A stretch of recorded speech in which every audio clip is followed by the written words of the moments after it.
ऐसा निष्प्रिय व्यक्ति कि अगर मेरे मित्र को ये स्वेटर अच्छी लगी है तो अच्छी बात है। अपरिग्रह का तात्पर्य है कि किसी वस्तु व्यक्ति आदि पर आसक्ति न होना। उसके दो व्यक्त, एक अपरिग्रह के दो रूप हैं, एक बाह्य रूप एक आंतरिक रूप। अपरिग्रही व्यक्ति का जीवन आवश्यकता भित्तिक, आवश्यकता आधारित होना चाहिए, इच्छा आधारित नहीं। कैसा? नीड बेस्ड लाइफ, आवश्यकताओं पर आधारित जीवन। और जिसका निषेध है डिजायर बेस्ड लाइफ, इच्छाओं पर आधारित जीवन के निषेध का नाम अपरिग्रह है। और तब उसके जीवन में त्याग आती। राजा जनक इतने बड़े साम्राज्य के सम्राट थे, पर कहीं कोई आसक्ति नहीं। मिथिला जल रही तो जल रही, उसमें मेरा क्या होने वाला है। तो ऐसे अपरिग्रही लोग हैं। तो अपरिग्रह का तात्पर्य है सेंस ऑफ पोजेशन, मालिकियत की वृत्ति हमारे मन में न रहे। वस्तु वस्तु जैसी है।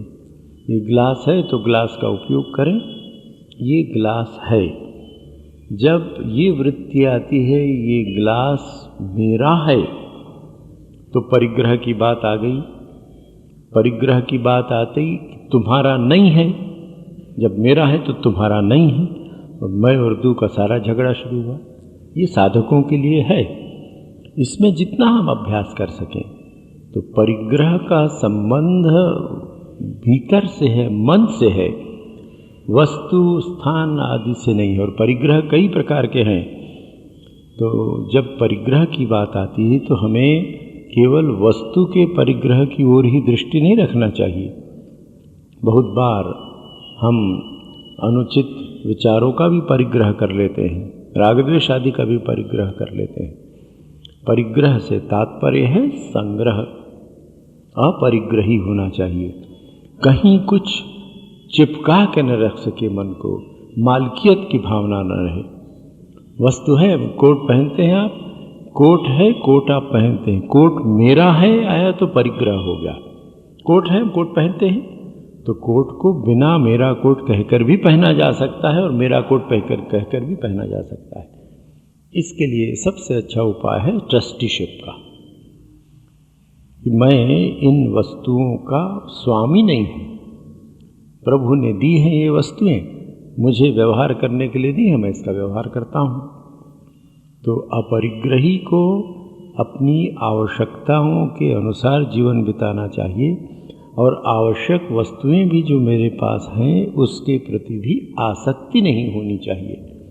ऐसा व्यक्ति अपरिग्रही होता है। तो अपरिग्रही व्यक्ति कभी कुछ नहीं रखेगा।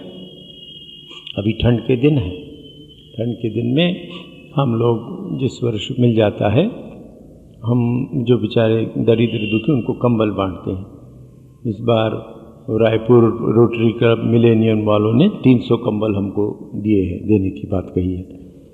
तो अब हम कहीं तो अपरिग्रह है, हम कंबल नहीं रख सकते, हटाओ आश्रम से, हम नहीं रख सकते। तो ये अपरिग्रह नहीं, ये मूर्खता की बात है।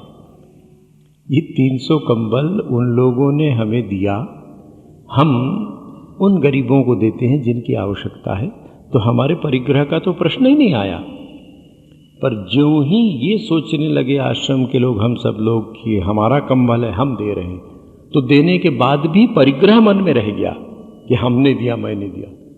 पोस्टमैन एक चिट्ठी लेकर दूसरी जहाँ की वहाँ पहुँचा देता है।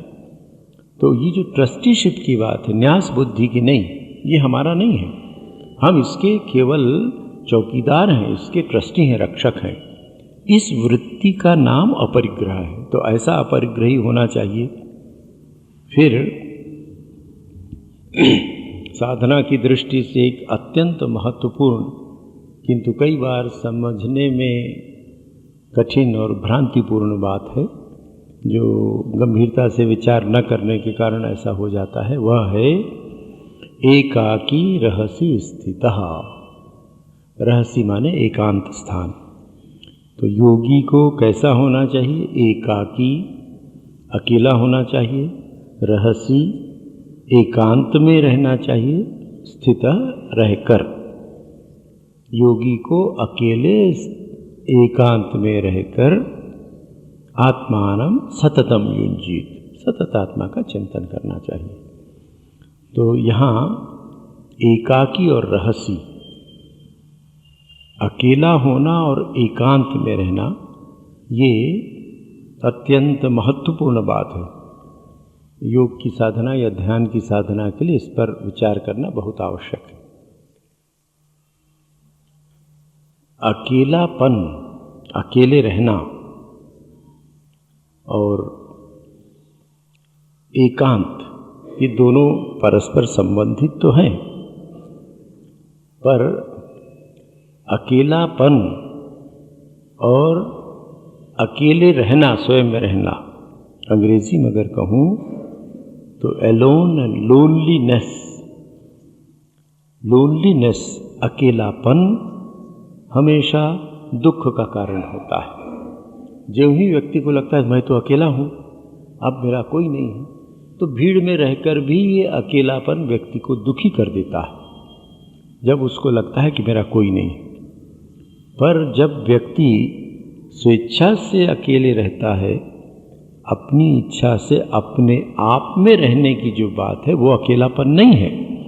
अकेलापन तो व्यक्तियों का अभाव, मित्रों का अभाव, जिनसे मिलना जुलना हो उनका अभाव है, पर अपने आप में रहना ये अकेलापन नहीं है। तो ये कैसे होता है, इस पर आप विचार करके देखें। उसके कुछ मापदंड हैं।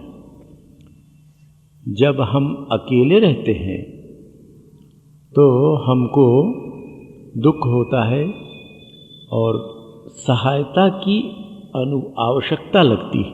कोई रहता तो बड़ा अच्छा रहता, अरे भाई अकेले इतने दूर की यात्रा करनी है, दिल्ली जाना है, 30 घंटे लगेगा, कुछ साथ में रहे तो ठीक है, ना हो तो वही रेलगाड़ी में बातचीत करके, परिचय करके कर लेते। पर जो अपने आप में रहने का अभ्यास करता है योग साधना के लिए कि हम अकेले रहेंगे, तो वो असहाय होता है, स्वेच्छा से किसी की सहायता नहीं लेना चाहता है। मैं, मेरे इष्ट, मेरे गुरु, मेरे परमात्मा, ऐसा विश्वास उसके मन में होता है। He is alone but never lonely. वो अकेले तो रहता है पर उसको अकेलेपन का अनुभव नहीं होता है। क्यों नहीं होता है? इस अकेलेपन की पहचान सिवा मेरे, आपके और कोई नहीं। सब व्यक्ति को अपने आप अकेलेपन की पहचान करनी पड़ेगी। ये अकेलापन कैसा है? आप अपने कमरे में अकेले बैठे, कोई नहीं घर में, शायद माँ, बहन या पत्नी, बच्चे बाहर गए हैं, बिल्कुल अकेले आप कमरे में हैं। अकेले बैठे हैं तो टीवी चला लिया, टेप चला लिया, कुछ पढ़कर सुन रहे हैं, कुछ नहीं तो कुछ सोच रहे हैं। तो अकेले हैं क्या? हम अकेले नहीं, हम हैं और हमारे साथ ये सारी चीज़ें हैं। अपने से भिन्न किसी प्रकार की भी स्मृति का आना अकेलापन नहीं है। अकेलेपन का तात्पर्य है केवल मैं, और उसकी और ऊंची अवस्था में तो वो मैं भी भूल जाता है, फिर केवल अस्थि मात्र रह जाता है, एग्जिस्टेंस। तो अकेलेपन का अभ्यास योगी को करना चाहिए। और पहले रहस्य एकांत में रहने के लिए तो अकेलेपन में ये अंतर रखना चाहिए कि अपने आप में रहने की इच्छा, अपने आप में रहने का प्रयत्न करना है। अकेले हो जाना कष्ट की बात है। आप में से कुछ लोग जानते होंगे, जो जेल में कैदियों को जो सबसे कड़ी सज़ा दी जाती है, जो मार पीट हड्डी तोड़ सबसे ज़्यादा कड़ी सज़ा है, सॉलिटरी कन्फाइनमेंट। जो कैदी बहुत बदमाश होते हैं, दुष्ट है, नहीं बताते, तो उनको ऐसे कमरे जेल में बने होते हैं जहाँ उनको भोजन देने वाला भी दिखता नहीं है। किसी व्यक्ति की सूरत नहीं देख पाते, हाथ पैर नहीं देख पाते, उनको भोजन दे दिया जाता है, पानी दे दिया जाता है, कोई बोलने वाला, बताने वाला नहीं। दुष्ट से दुष्ट, बदमाश से बदमाश आदमी भी थोड़े दिन में टूट जाता है और फिर सब बात कह देता है या पागल हो जाता है।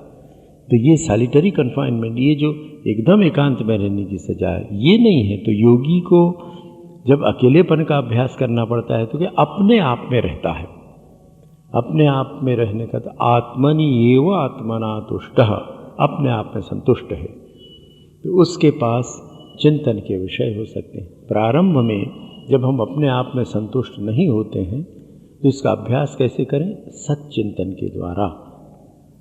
मौन रहेगा व्यक्ति अकेले में, किससे बोलेगा? अपने आप से बात करेगा, दीवार से बात करेगा। तो उस समय मौन का अभ्यास करें। मननात् मौनः, मनन करें, अच्छी बातों के विषय में सोचे। ऐसा जब हम विचार करते हैं, अपने आप को हम देखने का प्रयत्न करते हैं, तो साधना की दृष्टि से ये बहुत आवश्यक है।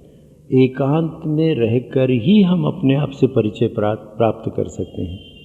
एकांत और स्वाधीनता ये व्यक्ति को अपने आप को जानने में समर्थ करते हैं। सर्वश्रेष्ठ उपाय लेजर लिबर्टी, ये आवश्यक शर्तें हैं। तो जब हम एकांत में रहते हैं तब अपने आप को हम देख पाते हैं। अब अकेले रहते हैं, रहस्य माने अकेले, एकांत में रहना। ये अर्थ है कि गुफाओं में, पहाड़ में, दूर कहीं चले जाएं कि जहाँ और दूसरा कोई ना हो, ऐसे स्थान ठीक है। पर उस एकांत का तात्पर्य क्या है साधना की दृष्टि से? हम एकांत में, कुछ दूसरा व्यक्ति हमारे पास नहीं है, कुछ नहीं है, हमको झाड़ पेड़ पौधे ही दिख रहे हैं, पर उस एकांत में भी अगर भीतर मेरे अनेकांत है, दुनिया भर की बातों का स्मरण हो रहा है, बाहर की ध्वनि, बाहर की आवाज़, थोड़ी बहुत बाधा तो है ध्यान की साधना में प्रारंभ में, किंतु सबसे बड़ी बाधा तो भीतर की आवाज़ है। भीतर से आने वाली ध्वनि जितनी विचलित करती है, बाहर से आने वाली ध्वनि उतनी विचलित नहीं कर सकती। स्वामी विवेकानंद जी अमेरिका जब गए थे तो रेलगाड़ियों में यात्रा करते थे, तो सैकड़ों हजारों लोग रेलगाड़ी में यात्रा कर रहे हैं। इतनी रेल, उस समय वहाँ भी भाप की गाड़ियाँ चलती थीं, तो इंजन की आवाज़, दूसरे आने जाने की आवाज़। स्वामी जी को पता था कि अच्छा अभी 2 स्टेशन बाद या 10 स्टेशन बाद मुझे उतरना है ये टर्मिनस, तो बैठ गए थोड़ी देर, चलो अकेले ध्यान में करेंगे। वो स्टेशन आया, चला गया, समाप्ति स्टेशन, टर्मिनल आ गया जहाँ गाड़ी रुकती है, तो कंडक्टर उनको हिला के उठा के पूछता है कि आप कहाँ जाना चाहते हैं? मुझे अमुक जगह जाना था। अरे वो आपका स्टेशन तो 5 स्टेशन पीछे रह गया। इतने हल्ला गुल्ला में भी स्वामी विवेकानंद जी का मन एकांत में रहता था। प्रारंभ में एकांत स्थान की आवश्यकता है। ऐसा कोई स्थान हो, घर में हो, नदी के तीर हो, किसी आश्रम में हो, कहीं भी, वह एकांत तो ढूंढना चाहिए, उसका उपयोग भी करना चाहिए। किंतु अकेले रहने और एकांत में रहने की योग्यता घर में रहकर अर्जित करनी पड़ेगी, समाज में रहकर अर्जित करनी पड़ेगी। इसकी योग्यता हमने अगर अर्जित न की हो और अकस्मात किसी उत्साह उसमें आकर चले जाएं और अकेले रहेंगे और अकेले एकांत में रहेंगे, इस प्रकार का निश्चय करके कई बार हम चले जाते हैं, तो उसका बहुत दुष्परिणाम होता है। लोग घोर निराशा में आ जाते हैं, मन विकृत हो जाता है। जो इच्छाएं, कामनाएं, वासनाएं मन में कभी नहीं थी, वो वहाँ उठने लगती हैं, और इसके लिए किसी शास्त्र प्रमाण की आवश्यकता नहीं है। आप हम सब सोने में तो अकेले ही सोते हैं, भले 10 लोग हमारे साथ सोए हों, हमारे बिस्तर में सोए हों, नींद तो हमको अकेले आती है। और जब रात में नींद खुल जाती है, किसी दिन अस्वस्थता के कारण, मानसिक तनाव आदि के कारण, और उस समय जब आप बिल्कुल अकेले हैं, किसी से बात नहीं कर रहे हैं, किसी को उठा नहीं रहे, तब देखिए क्या विचार आते हैं। क्या मन में आध्यात्मिकता के उच्च विचार आते हैं? क्या मन में ऐसा आता है कि मैं ईश्वर का चिंतन करूं? क्या मन में ऐसा आता है कि मैं वही नित्य मुक्त शुद्ध बुद्ध चैतन्य आत्मा हूं? अगर ऐसा आता है तो आपका जीवन धन्य है। पर आप देखेंगे कि उस एकांत के क्षणों में, मध्य रात्रि में नींद खुल गई है, कोई देखने वाला ना हो और कमरे में अगर अकेले हों, तब अपने मन की वृत्तियों को देखिए कि जितनी हमारी पशु वृत्तियां हैं वो प्रबल होकर उस समय आती हैं। तो इसलिए एकांत में रहने के पूर्व यहीं रहकर अभ्यास करना चाहिए, और एकांत करके बीच बीच में कभी 1 दिन के लिए, कभी आधे दिन के लिए, कभी 2 दिन के लिए, कभी 2 जने के साथ गए, फिर धीरे धीरे अभ्यास करके एकाकी रहसि स्थितः, तब ये अभ्यास जब हो जाए तो अकेले किसी एकांत स्थान में रहकर आत्मानम सततम युंजीत, भगवान कहते हैं आत्मानम, आत्मा को परमात्मा के ध्यान में या आत्म चैतन्य के ध्यान में सततम युंजीत, ये ध्यान की परम आवश्यक शर्त है। ध्यान के अभ्यास में एक दिन का भी नागा नहीं होना चाहिए। हमारे एक स्वामी जी थे अमेरिका में रहते थे, उन्होंने एक लेख लिखा, वो कहा करते थे you should be breathe like regular in your practice of meditation. ध्यान के अभ्यास में तुमको श्वास प्रश्वास के समान नियमित होना चाहिए। ऐसा कभी होता है कि हम कहें अरे बहुत दिन से श्वास ले रहे हैं भाई, थोड़े दिन आराम कर लें, आज रविवार है आज श्वास बंद कर दें, ऐसा तो नहीं होता है।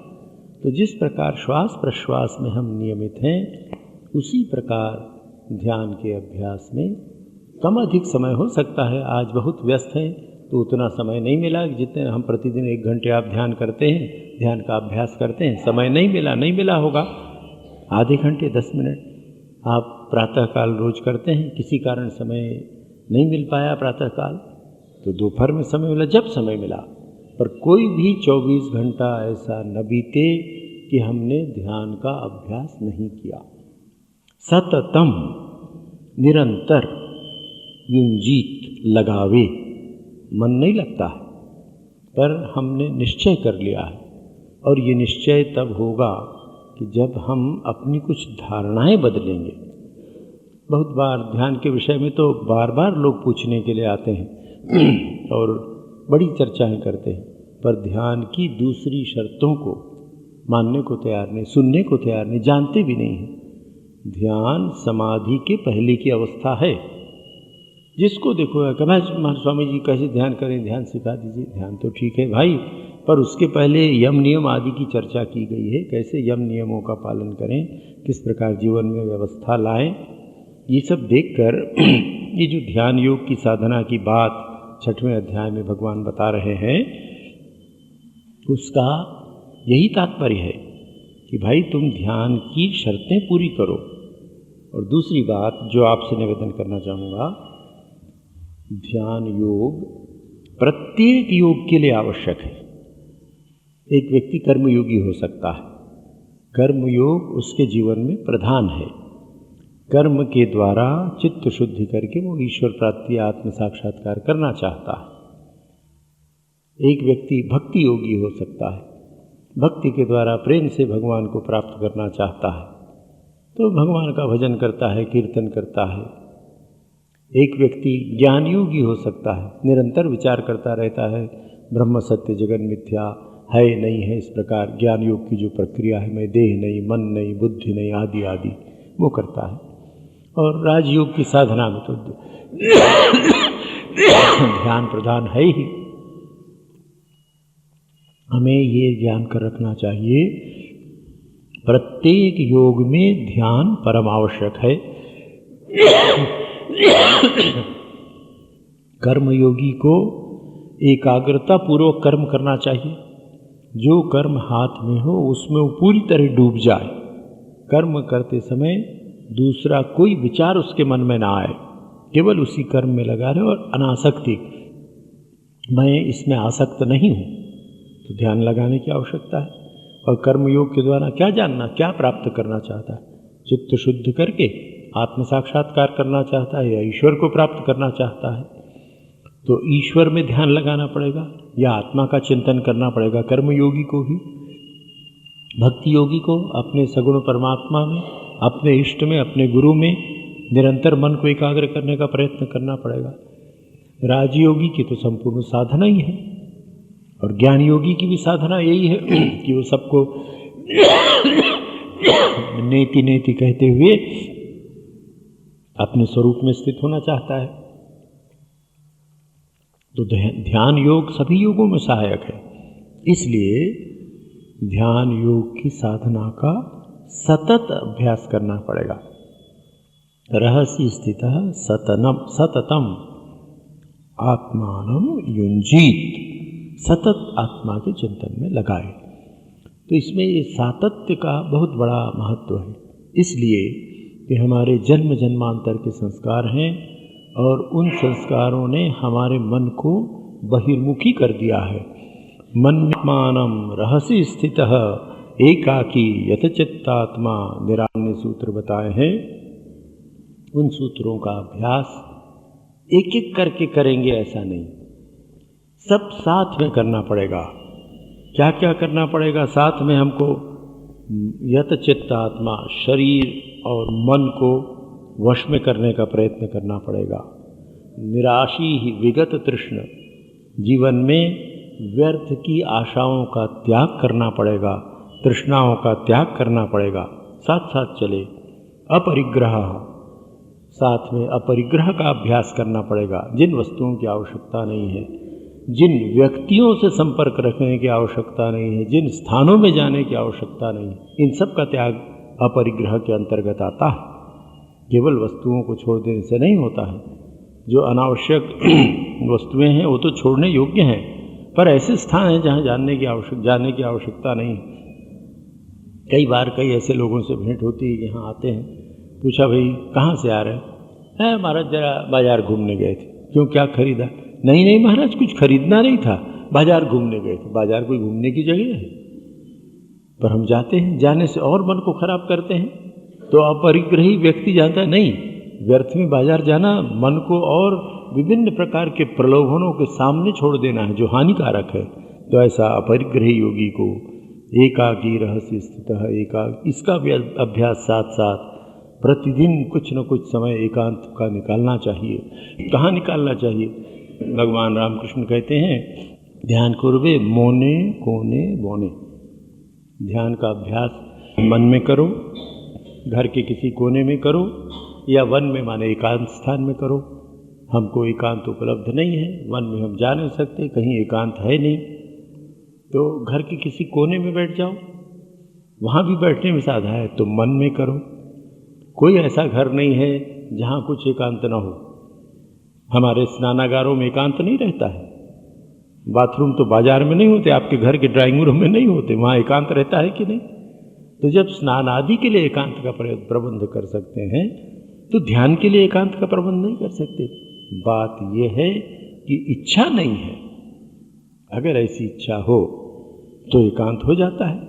तो घर में भी कहीं न कहीं साथ साथ उस एकाकी का अलग रहने का अभ्यास 5-7 मिनट 10 मिनट से प्रारंभ करें।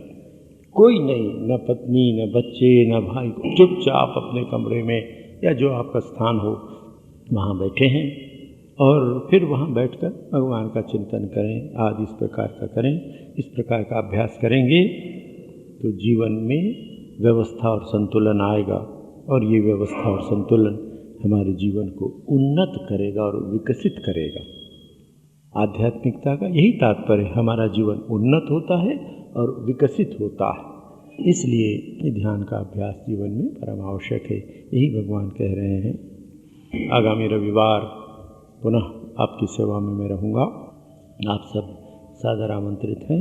आज यहीं समाप्त करें, शांति पाठ कर लें। ओम शांति शांति शांति। हरि ओम तत्सत्। श्री राम कृष्णार्पणमस्तु।